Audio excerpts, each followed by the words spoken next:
ओम श्री गणेशाय नमः। जय श्रीमन्नारायण, जय आदिशक्ति माता। दोस्तों, बैसाख मास महात्म्य कथा अध्याय 27 तक श्रवण कर चुके हैं। आइए आज सुनते हैं बैसाख मास महात्म्य कथा अध्याय 28। दोस्तों, इस अध्याय में नारद जी कहते हैं, युधिष्ठिर, जब दैत्य बालकों ने इस प्रकार प्रश्न किया तब भगवान के परम प्रेमी भक्त प्रहलाद जी की मेरी बात का स्मरण हो आया। कुछ मुस्कुराते हुए उन्होंने उनसे कहा। प्रहलाद जी ने कहा, जब हमारे पिताजी तपस्या करने के लिए मद्राचल पर चले गए तब इंद्रादिक देवताओं ने दानवों से युद्ध करने का बहुत बड़ा उद्योग किया। वे इस प्रकार कहने लगे कि जैसे चींटियां सांप को चाट जाती हैं, वैसे ही लोगों को सताने वाले पापी हिरण्यकश्यप को उसका पाप ही खा जाता है। जब दैत्य सेनापति को देवताओं को भारी तैयारी का पता चला तब उनका साथ जाता रहा। वे उनका सामना नहीं कर सके। मार खाकर स्त्री पुत्र मित्र गुरुजन महल पशु और सात समान की कुछ भी चिंता न करके वे अपने प्राण बचाने के लिए बड़ी जल्दी में सब इधर उधर भाग गए। अपनी जीत चाहने वाले देवताओं ने राजमहल में लूट खसोट मचा दी। यहाँ तक कि इंद्र ने राजरानी मेरी माता के आद को भी बंदी बना लिया और इंद्र उसे बलात् लिए जा रहे थे। देवर्षि नारद उधर आ निकले और उन्होंने मार्ग में मेरी माँ को देख लिया। उन्होंने कहा, देवराज, यह निरपराध है, इसे ले जाना उचित नहीं। महाभाग, इस सती साध्वी पर नारी का तिरस्कार मत करो, इसे छोड़ दो, तुरंत छोड़ दो। इंद्र ने कहा, इसके पेट में देव द्रोही हिरण्यकश्यप का अत्यंत प्रभावशाली वीर्य है। प्रसव पर्यंत यह मेरे पास रहे, बालक हो जाने पर उसे मारकर मैं इसे छोड़ दूंगा। नारद जी ने कहा, इसके गर्भ में भगवान का साक्षात परम प्रेमी भक्त और सेवक अत्यंत बली और निष्पाप महात्मा है। तुम में उसको मारने की शक्ति नहीं है। देवर्षि नारद की यह बात सुनकर उसका सम्मान करते हुए इंद्र ने मेरी माता को छोड़ दिया और फिर उसके गर्भ में भगवत भक्त है। इस भाव से उन्होंने मेरी माता की प्रदक्षिणा की तथा अपने लोक में चले गए। इसके बाद देवर्षि नारद जी मेरी माता को अपने आश्रम पर लेवा गए और उसे समझा बुझाकर कहा, बेटी, जब तक तुम्हारा पति तपस्या करके लौटे तब तक तुम यहीं रहो। जो आज्ञा कहकर वह निर्भयता से देवर्षि नारद के आश्रम पर ही रहने लगी और अब तक रही, जब तक मेरे पिता घोर तपस्या से लौट कर नहीं आए। मेरी गर्भवती माता मुझ गर्भावस्था शिशु की मंगल कामना से और इच्छित समय पर संतान उत्पन्न करने की कामना से बड़े प्रेम तथा भक्ति के साथ नारद जी की सेवा सत करती रही। देवर्षि नारद जी बड़े दयालु और सर्व समर्थ। उन्होंने मेरी माँ को भगवत धर्म का रहस्य और विशुद्ध ज्ञान दोनों का उपदेश किया। उपदेश करते समय उनकी दृष्टि मुझ पर भी थी।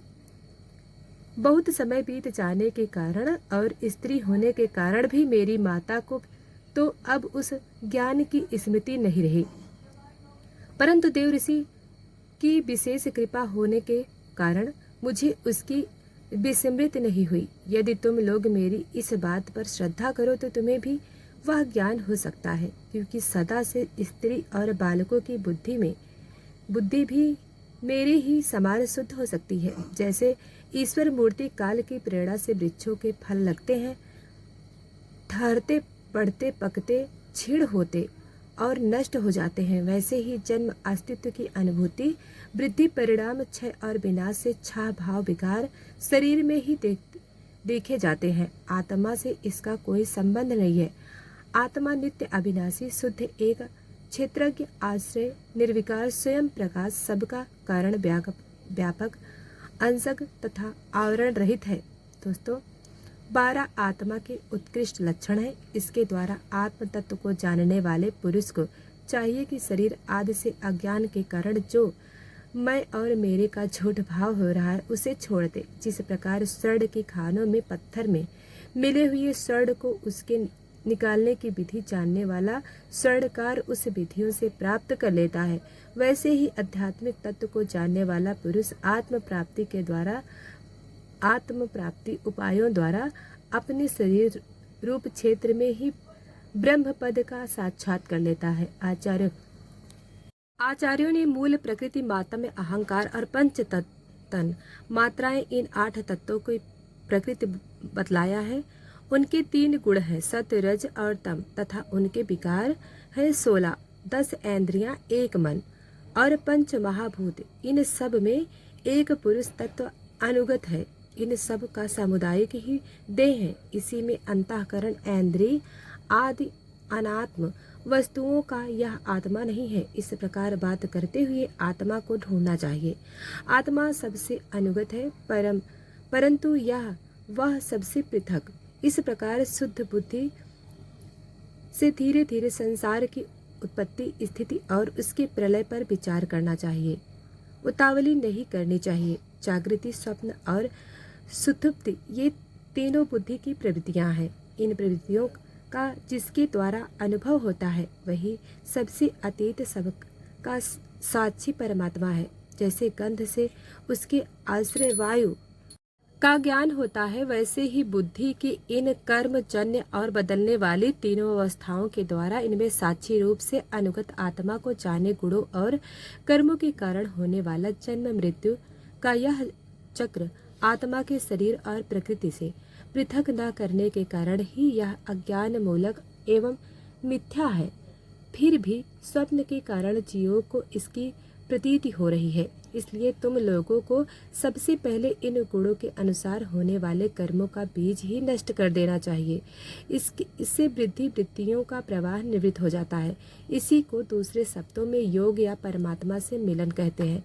यूँ तो इन त्रिगुणात्मक कर्मों की जड़ उखाड़ फेंकने के लिए अथवा बुद्धि प्रवृत्तियों का प्रवाह बंद कर देने के लिए शास्त्रों का साधन है, परंतु जिस उपाय से और जैसे सर्वशक्तिमान भगवान का स्वाभाविक निष्काम प्रेम हो जाए वही उपाय सर्वश्रेष्ठ है। यह बात स्वयं भगवान ने कही है। गुरु की प्रेम पूर्वक सेवा करने को जो कुछ मिले वह सब प्रेम से भगवान को समर्पित कर देना चाहिए। भगवत प्रेमी महात्माओं का सत्संग, भगवान की आराधना, उनकी कथा वार्ता में श्रद्धा, उनके गुण और लीलाओं का कीर्तन, उनके चरण कमलों का ध्यान और उनके मंदिर मूर्ति आदि का दर्शन पूजन आदि साधनों से भगवान में स्वाभाविक प्रेम हो जाता है। सर्वशक्तिमान भगवान श्री हरि समस्त प्राणियों में विराजमान है। ऐसी भावना से यथाशक्ति सभी प्राणियों की इच्छा पूर्ण करें और हृदय में उनका सम्मान करें। काम, क्रोध, लोभ, मोह, मद और मत्सर इन 6 शत्रुओं पर विजय प्राप्त करके जो लोग इस प्रकार भगवान की साधना भक्ति का अनुष्ठान करते हैं उन्हें उस भक्ति के द्वारा भगवान श्री कृष्ण के चरणों में अनन्य प्रेम की प्राप्ति हो जाती है।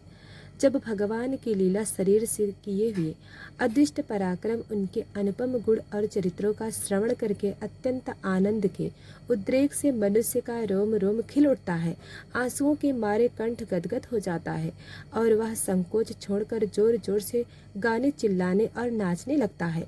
जिस समय वह ग्रस्त पागल की तरह कभी हंसता है, कभी करुण क्रुदन करने लगता है, कभी ध्यान करता है तो कभी भगवत भाव से लोगों की वंदना करता है। जब वह भगवान में ही तन्मय हो जाता है, बार बार लंबी लंबी सांस खींचता है और संकोच छोड़कर हरे जगतपति नारायण कहकर पुकारता है, तब भक्ति योग से महान प्रभाव से उसके सारे बंधन कट जाते हैं और भगवत भाव से ही भावना करते करते उसका हृदय भी तदाकार भगवानमय हो जाता है। दोस्तों, यह जीव सूक्ष्म शरीर का ही अपना आत्मा मानकर उसके द्वारा अनेक प्रकार के कर्म करता है और कर्मों के साथ ही फिर शरीर ग्रहण करता है।